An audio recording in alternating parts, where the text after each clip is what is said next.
Yes, we are live. Welcome to the Hackensack Meridian Health Stage 17. I am Mina Say What, and this attractive young man is Anderson Paak. Can we get a little hand clap for the people in here? Louder. Louder! Louder! Loud! It's like that. Yes, So that's an inside joke. I went to Made in America, and Tekashi 6ix9ine was performing. So he was on the main stage, which I was very surprised that they put him on the main stage. So we're literally yelling, and he keeps saying throughout his whole set, louder, louder. And I'm like, how much louder do you need us to go? Fucking Treyway. Right, louder. Anderson Paak. I like this. Do you style yourself? Thank you. Do you have a stylist? Or Sure, you style I yourself? style myself. I pay her enough, so yes, I style. Oh, someone put this together for you? Yeah, you know what I'm saying. You know, you signed to Dr. Dre now. You Got can a little do these budget, things, you know what I'm right? saying? I don't want to worry about what to wear, you know? Right, and I'm right. in New York, so it's like, Right. y'all be dressing out here. You look great, too. Thank you. Thank you very much. I changed my shoes for you. You did you? I had Hirachis on earlier. Threw on them heels. It's no joke. You know, we worldwide here, so I wanted to make sure my shoe game was all right. Drip harder. So you're here because you're promoting your album, November 16th. November 16th, Oxnard. Oxnard. Yeah. I said it right. Oxnard? Last time I spoke to him, I said it wrong. I'm an East Coast girl. Yeah. So the only thing I know about LA is LA, or California is LA and the Bay Area and the Valley. Mm-hmm. And then I just learned about Calabasas, which is where all the rich people live. Okay, yeah, that's closer to Oxnard. Oh, really? That's 805. That's Ventura County. Oh, okay. Yeah, that's it. So this is where you grew up. This is the name of your new album, first major label debut album. Yep. A third album total, Yes. right? Okay. And, you know. You're doing your little study since doing the last my little okay. math, Yeah. you know. When's my birthday? What? When's my birthday? You're a Scorpio. What in the hell? I made that up. What are you? What? Guess. I don't know. You guess Scorpio? You're like that's right? No? I feel like you're like I'm an air sign. a Libra. Almost? I'm Aquarius. Oh. What's that make you? I'm a Taurus. Taurus? Yeah. Yeah, Ooh. I'm a bull. That's cool. So as an Aquarius, you're a water kind I'm of an air sign, sign. right? I'm Air an air sign? sign. No? Air sign. Yeah, people get it mixed up with water, but I'm air. Yeah. Yeah. So you kind of just fluid. You go along with the flow a little bit, right? Is that how it was working with Dr. Dre? You kind of just followed his lead? He's also a fellow Aquarian. Oh, so, really? yeah. Wow. Mm-hmm. So you guys get along well? Get along very well, as long as, Aquarians can get along with anybody as long as we're in charge. So it's all good. You ever have any disagreements with him? Like, no, I don't agree with you. This is what I want to do. Of course. What do you guys disagree about? Little things. Sometimes like songs, what songs should be out, what sound should be in, what sound should not be in. But we always come to like a happy medium. Yeah, he probably wins every time. Or he'd be He's like, I'm Dr. Dre. I got 25 plus years in the game. This is what we're doing, Anderson. Some things for sure, his call. Yep. What songs on the album did you guys disagree about? I don't know if we disagree, but I remember he was saying like Tints wasn't his favorite at first. And I was like, no, man, that's gotta be. That was one of the ones where, I came out, I won that one. Right. I was like, nah, man, I think this one gotta go first, man. We gotta crack him upside the head with this. He was thinking, some other tracks, but we pretty much like came to like an agreement. What track did he champion? He really likes Left to Right. That's the last track? Who Are You? Okay. He loves the whole album, really. But yeah. But you know how you have your favorite? It's like your children. You're not supposed to say you have favorites, but you really have favorites. He likes Savior's Road. He really likes that one too. Yeah. And which songs do you like? I love Savior's Road. Mm-hmm. I love what else? Tints. I love Smile Petty. Yeah. These are the songs that don't have the features. Yeah. Right? It's more about me. So are these like the development songs, like the songs that tell us about Anderson Paak? I think so. You get, the whole album, you get a good insight on who I am. But yeah, those ones is like, it's just me. Are there a lot of themes of how you grew up? The whole theme about this album is like same man, new car. You know what I'm saying? Yeah. I got fancy friends like yourself. I'm on big I'm not stages fancy. now. You know what I'm on the bus. Like I came here on the bus. Yeah. A party bus? Ain't got no drinks. Nah, not a party bus. Okay. I came here on the Bolt bus. Okay, that's what's up. I'm gonna have to write that. Well, you have Kendrick on the text now, so that's one of your fancy friends. POV. Right? Yeah, just new experiences. Been all over the world. Thank God for the last project. It took us all over the world. So it's about like taking those experiences and bringing them back home, keeping your foundation, still evolving. So how did the collaboration with Kendrick happen? Was that a you thing or was that a Dr. Dre thing? That was a me thing. You know, me and Kendrick got a good relationship. You know what I'm saying? He was like always very supportive. I hit him up just on some, what's up, man? You know, getting some insight. And I always send him songs, you know, thinking about like, you know, what you think of this one? What you think of that? And these were one of the songs that I sent him, you know, like almost like a year and a half after.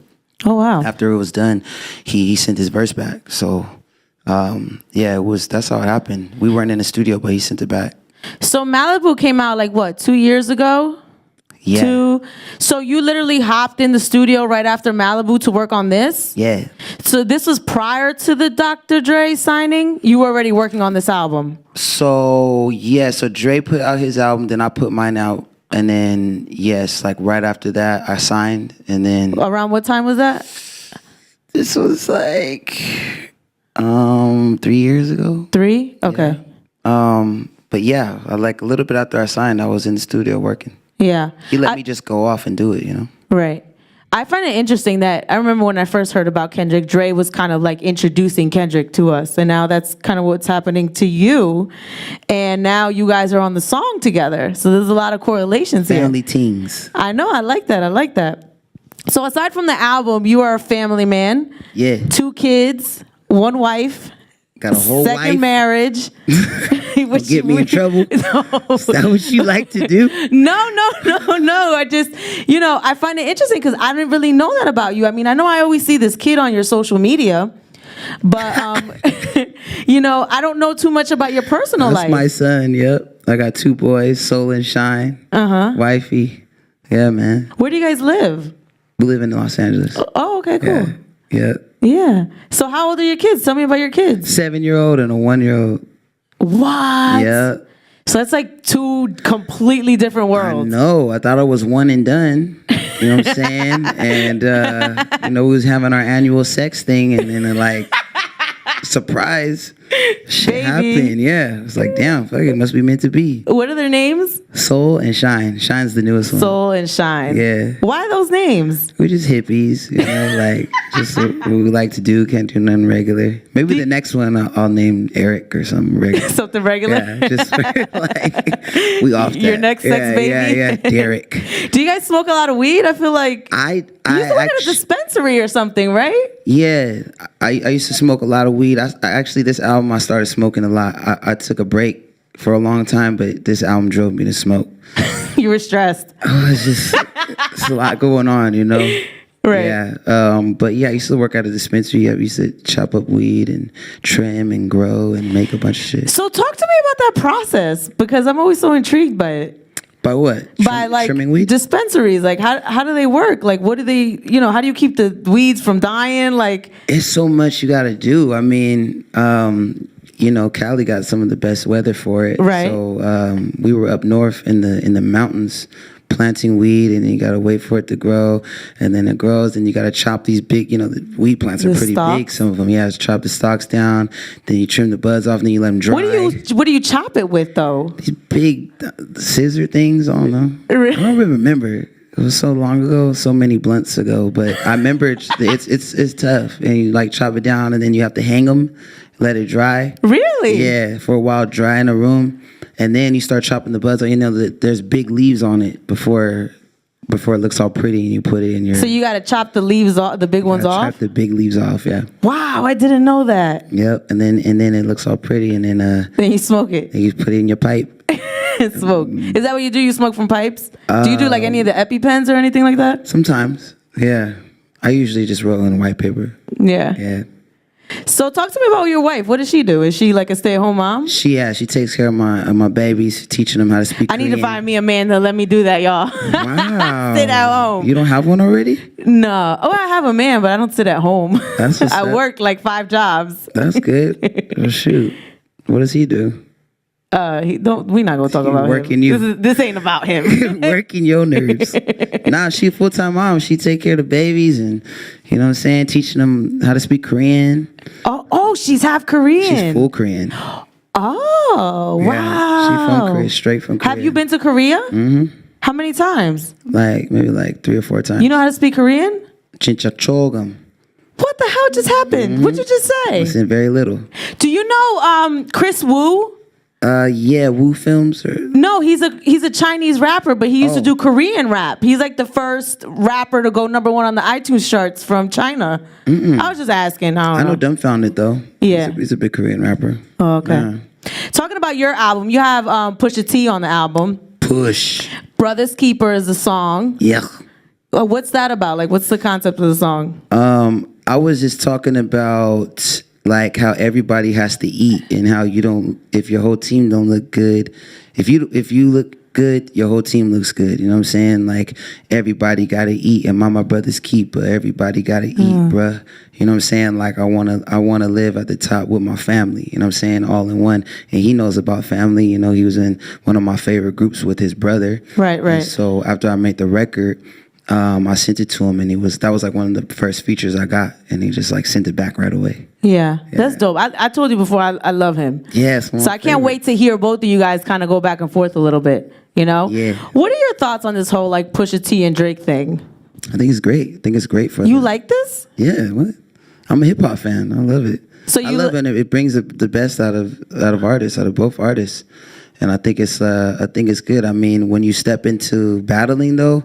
And you step into that arena, I think I don't really think there's rules though. You know? I think when you there might be for other people, but I think that's what I don't feel like he held any punches when he brought his wife up or his fiance, and so you know. Right. That was definitely a topic of conversation. Like, are there rules when it comes to battle when you're going back and forth like this? And Drake felt like he hit below the belt a little bit. Well, then he's like, I don't want to play anymore. Right.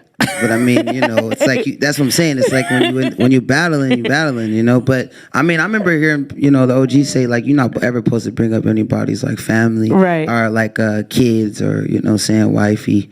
But it's happened before. I remember when Jay called out, you know, when I was super ugly. Right. He said, remember, what was the line? Condoms in the baby seat. Right. Or then he said, you know who, and you know what. You know who. Right. So let's keep that between me and you. Yeah. Right. So you're not really alluding to it, but you're alluding to it. That was great. That was great thing about Jay-Z. He was like always like dissing, but you couldn't, it was never like, I'm talking directly to you. It was like really like vague, and like you had to go and like unravel. Right. Yeah. It's funny because I was having that conversation. When you look at some of the older artists, they handle a lot of their personal issues eventually in the music. And I feel like now it's kind of changed a little bit, where a lot of people air out their personal business on social media and go back and forth, like Cardi B and Nicki Minaj and what's going on there. You know, as opposed to let me make a song and address you in the song. I mean, what do you think is a way to handle it?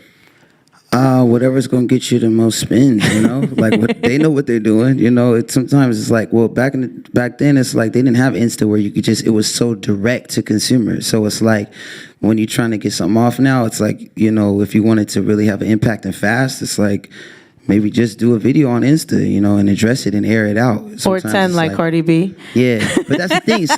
Some people got real beef, and some people it's like battle. So. That's the thing. Like, I never thought it was real beef with them dudes. You know, I always thought like, oh, they battling is dope. You know, they going back and forth taking shots. It's hip hop. But it's a difference between beef and just, you know, you battling. Right. Your last album, Malibu, got a Grammy nomination. Were you like upset that you didn't win? How are you feeling? I was a little tight because like it's like you get nominated, you get so hyped, and then it's like, oh man, you're just happy to be nominated, and then you build up, and then you figuring out what to wear, and then you start thinking like, damn, I might could win, you know? Right. But it was cool, man. It was dope experience just to be in there. You know? Who ended up winning that category? Do you remember? It was Best Urban Contemporary. Beyonce. Oh, so boy, bye. It wasn't bad. Had a kind of steep competition. Yeah, but I'll be back. Did you write a speech and everything? Like, hell no, hell no. And then right when they're about to give it out, I was like, wait, I don't even know what I'm about to say if I do win this shit. Yeah. I was just like, oh man. You were signed to Dre already at that point, right? Mm-hmm. So did your relationship with him change? Like, did he treat you differently? After I got the nod? Yeah. Because you know how people are sometimes. When you win an accolade or maybe you get nominated for someone, people start, oh, what's up? I was supporting you the whole time. Dre is one of them dudes that is not moved by hype at all. I love that. None of that extra shit like gets him to change, none of that stuff. He's just, if he thinks you're dope forever. And like, if you're super hyped up and you're not dope, he's gonna let you know. Yeah. Yeah. How does he do it? Like, how does Dre shut people down? They usually go in there, play their music, and he'd be like, turn it off, turn it off, turn it off. Ripping chords out. Give me your phone. No, give me your phone. I don't fuck with that. Just thumbs down. Everybody knows Dre when he works. It's like, it's either this or, yeah. He said, turn that off. That's hard. Turn that off? Yeah, turn it off. Walks out the room. I'm gonna go make me a drink. That's it. It's not lit for you. Well, he definitely gave you the thumbs up. Y'all make sure to check out Oxnard. Oxnard, November 16th. Right. Yes. Oxnard. Anderson Paak, you know who I am. Mina Say What right here at the Hackensack Meridian Health Stage 17. Thank you guys for watching.